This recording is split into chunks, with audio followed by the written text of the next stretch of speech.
నన్ను మోసం చేశారు. కానీ నా బంగారు తల్లిని ఎలా మోసం చేయాలనిపించిందిరా మీకు? ఇప్పటికి కూడా నేను నోరు విప్పకపోతే రాజుని ఇంకా తప్పుగా అర్థం చేసుకుంటారు నాన్న.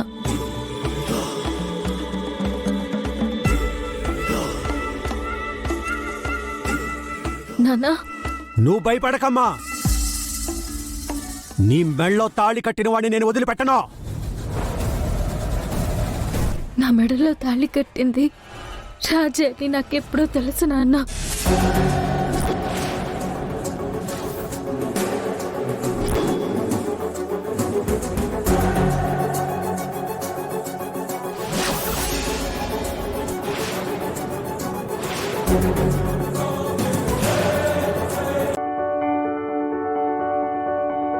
డాక్టర్ గారు, చంటి పిల్లలకి డైపర్ ర్యాష్ అనేది బాగా విపరీతంగా వస్తూ ఉంటుంది. తరచుగా వచ్చే డైపర్ ర్యాష్ కి లేదంటే కొంతమంది పిల్లలకి కూడా చిన్న పిల్లలకి స్కిన్ ర్యాషెస్, ఇరిటేషన్స్ లాంటివి ఎక్కువ వస్తూ ఉంటాయి కదా. ఇలాంటి సమస్యలు వచ్చినప్పుడు వాళ్ళకి ఎలాంటి టిప్ అందిస్తే బాగుంటుంది అంటారు? చాలా సింపుల్ గా ఈ రోజు రాస్తే రేపటికి ర్యాష్ లేకుండా తగ్గిపోయేటట్టు బ్రహ్మాండంగా ఉపయోగపడుతుందమ్మా. గానుగాడించిన కొబ్బరి నూనె మనం స్వయంగా వెళ్ళి తెచ్చుకోవటం మంచిది. అంత ఒరిజినల్ ఆయిల్ కావాలి. ఓకే. అలాంటి కొబ్బరి నూనె అంత తీసుకుని అందులో ఒక 10 డ్రాప్స్ అన్నా సరే పెప్పర్మెంట్ ఆయిల్ వేసేసేసి ఈ రెండింటిని కలిపేసి సీసాలో ఉంచండి. డైపర్ ర్యాష్ వచ్చిన దగ్గర గనక పిల్లలకి అట్లా రాసేసేస్తే మండకుండా ఉండదు. కొబ్బరి నూనెలో కలిపి రాసాం కాబట్టి మండదు. స్నానానికి తీసుకెళ్లే ముందు డైపర్లు తీసేస్తారు ఎటు. ఆ ఖాళీ సమయాల్లో ముందు దీన్ని పూసేసేసి ఒక అరగంట 30 గంట ఆగనిచ్చేసి అప్పుడు స్నానం చేయించేసి ఇట్లా రోజు 2 పూట్ల గనక రాస్తుంటే అసలు రాదు. ఇకనైనా గుండమ్మ మన ఇంటి కోడలని సుచిత్రకి చెప్పేవే. ఏంటి, గుండమ్మ నా కోడలని చెప్పాలా? ఇంకేమైనా ఉందా?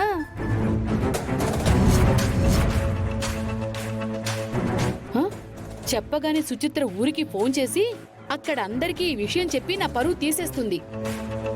అమ్మో, ఊళ్ళో నేను మళ్ళీ తలెత్తుకోలేను. ఎక్కడో ఎవరో ఏదో అనుకుంటారని చెప్పి ఇక్కడ గుండమ్మని బాధ పెడతావా?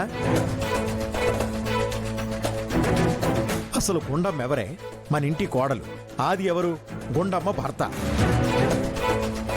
గుండమ్మ భర్త అంటున్నావేంటి సీను?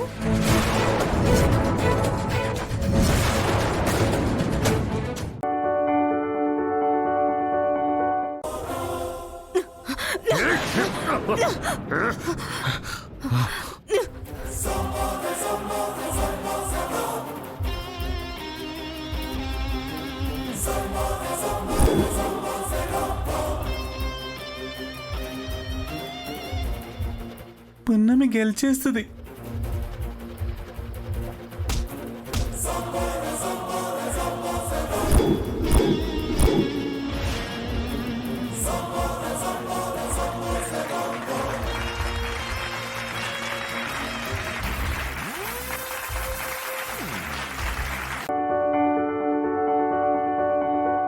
చాలా కష్టపడి కౌశికిని ఈడిదాకా తీసుకొచ్చుండావు.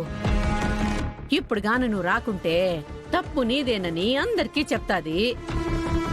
మా అబ్బోడికి కూడా లేనిపోనివి చెప్పి మనసు మార్చేస్తదమ్మీ.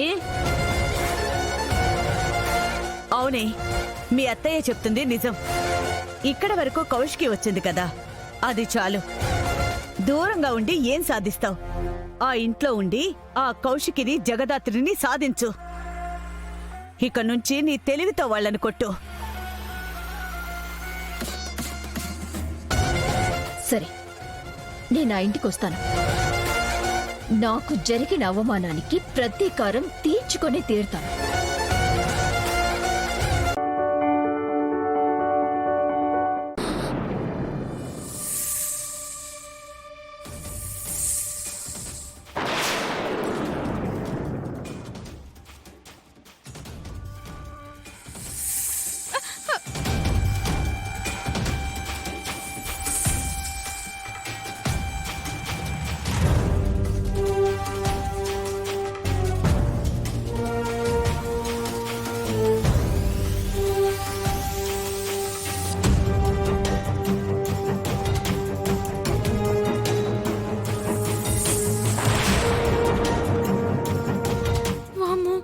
దగ్గరికి వెళ్ళానంటే బలైపోతాను. అవని ఎలాగైనా ఇక్కడికి చేరుకుంటుంది. అవని తెంచే ప్రయత్నం చేస్తుంది. అప్పుడు ఏం జరుగుతుందో చూడాలి.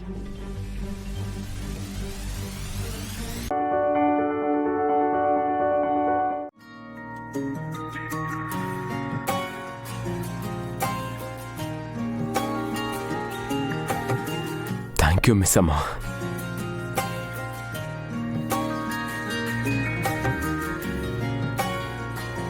ఏనేంటి మిస్ అమ్మకు థ్యాంక్స్ చెప్తున్నారు?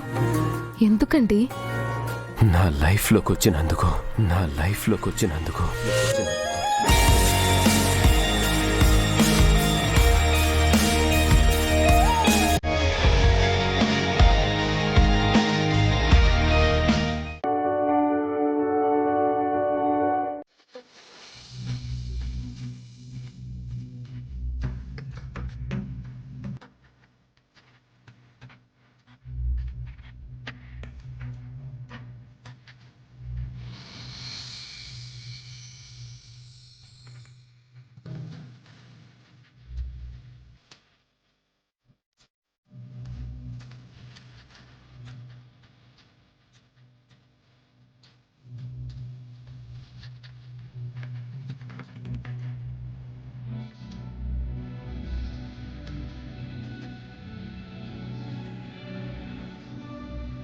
ఏమైంది వసుగారు?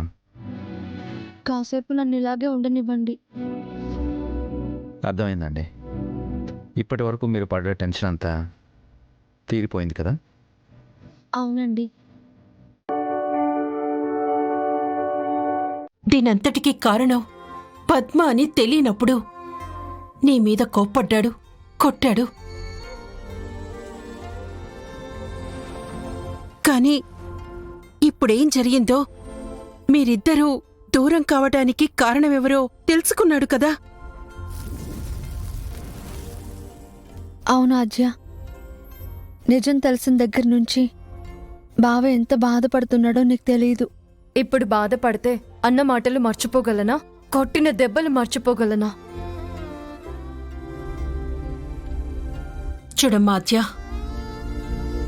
ప్రేమున్న చోటే కోపం ఉంటుందమ్మా. కోపాన్ని మాత్రమే చూస్తే ఎలా? ఆ కోపం వెనుకున్న ప్రేమని అర్థం చేసుకోవాలి కదా. నేనొద్దు, నా ప్రేమ వద్దు అని మరొక పెళ్లికి కూడా సిద్ధపడిపోయాక ఇంకా ఏం అర్థం చేసుకోవాలి పెద్దమ్మా? చైర్మన్ అయ్యాక నీ బ్లెస్సింగ్స్ కోసం మళ్ళీ వస్తా. మంచిది బాబు.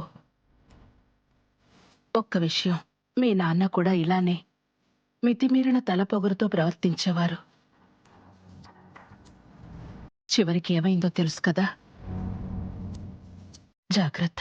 నేను మా నాన్నగారంత అమాయకుడిని కాదు పెద్దమ్మా.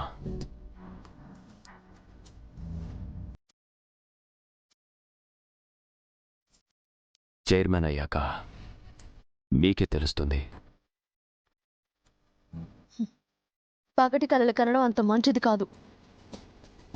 ఆర్యవర్ధన్ గారి స్థానాన్ని దక్కించుకోవాలని చాలా మంది చాలా ప్రయత్నాలు చేశారు. అందరికీ ఓటమి ఎదురైంది. నీకు అంతే. Over confidence. గ్రేట్. మీ కాన్ఫిడెన్స్ నేను తారుమారు చేస్తాను.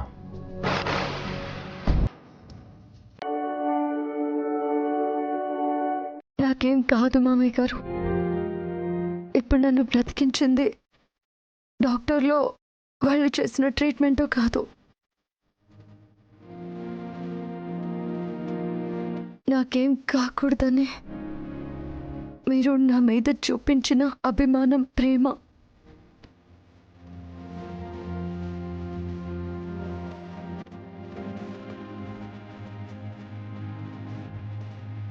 ప్రేమకు చావునైనా ఎదిరించే శక్తి ఉంటుందంటారు మామయ్య.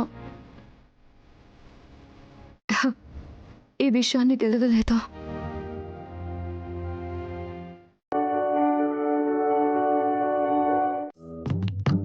పిట్టంతుంది గాని పొగరుబోతు గిత్త. లిఫ్ట్ అడిగితే తన సొమ్మేమన్నా పోతుందా? లిఫ్ట్ ఇస్తానని ఒక్క మాటైనా అడగచ్చు కదా. మిస్టర్ ఇగోకి ఒళ్ళంతా ఇగోనే.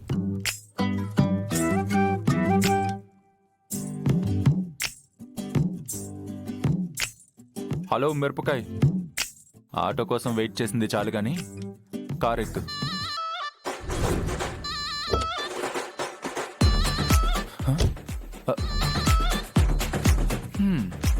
మా తల్లే, నేను అడగాలని వెయిట్ చేస్తున్నావా?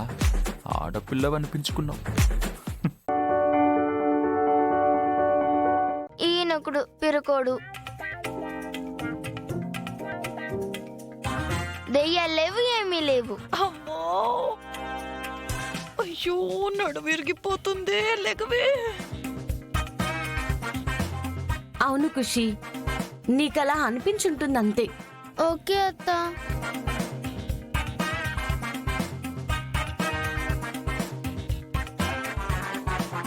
నీ సంగతేంటి? అదే అక్షరమా, పెద్ద కర్మ. చేసినప్పుడు చెప్తారులే గాని నువ్వు బయలుదేరు. సరే. దత్రుడు వదిలేసి వెళ్ళిపోతున్నాడు. నన్ను చెప్తాను నీ పని. ఇంట్లో నుంచి వెళ్ళిపోమన్నానని నా మీద నీకు కోపంగా ఉండొచ్చు. నేను చెప్పిన విషయాలు ప్రస్తుతానికి నీకు నచ్చకపోవచ్చు. అంత మాత్రాన మనిద్దరం అక్కా చెల్లెళ్ళం కాకుండా పోమక్క. నీ మీద నాకు ప్రేమ ఉంటుంది, నా మీద నీకు బాధ్యత ఉంటుంది. ఈ బంధాన్ని మనం ఎప్పటికీ వదులుకోము. మనల్ని ఎవ్వరూ విడదీయరు కూడా. మనం ఒకే అమ్మ కడుపులో పుట్టాం, ఒకే నాన్న భుజాల మీద పెరిగాం. తినే తిండి, కట్టుకున్న బట్టలు, చదువుకున్న పుస్తకాలు, చెప్పుకున్న కబుర్లు, ఆఖరికి కప్పుకున్న దుప్పటి అన్నీ కలిసి పంచుకున్నాం.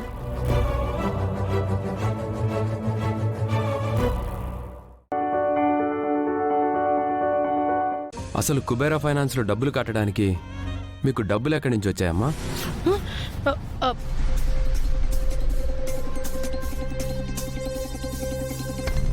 మాట్లాడరేంటత్తయ్య? మీకు డబ్బులు ఎక్కడివి? మేం డబ్బులు కట్టలేదే.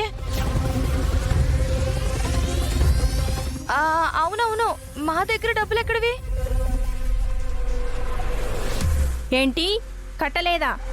ఎందుకు అబద్ధాలు ఆడుతున్నారు?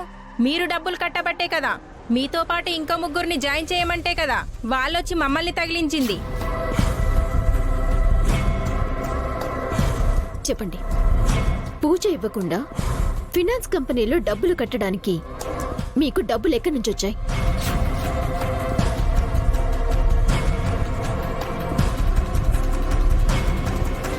నేను చెప్తాను.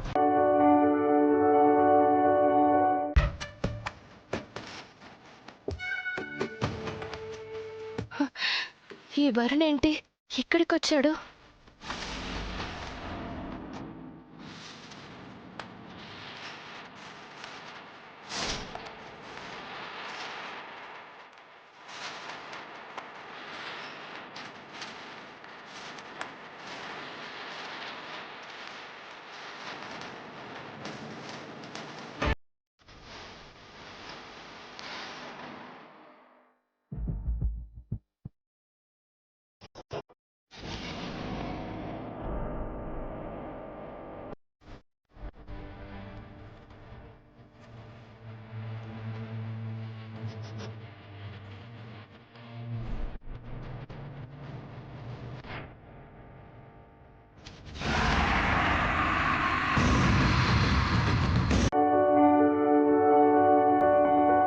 బ్రో, అడ్డుకోవడం కాదు, నువ్వు 4 తగిలించినా నేనేం అనుకోను. సుమన, మా అమ్మ ఎక్కడుందో నాకు తెలుసని నీతో చెప్పానా? గురువు గారితో మీరేం చెప్పారు బావగారు?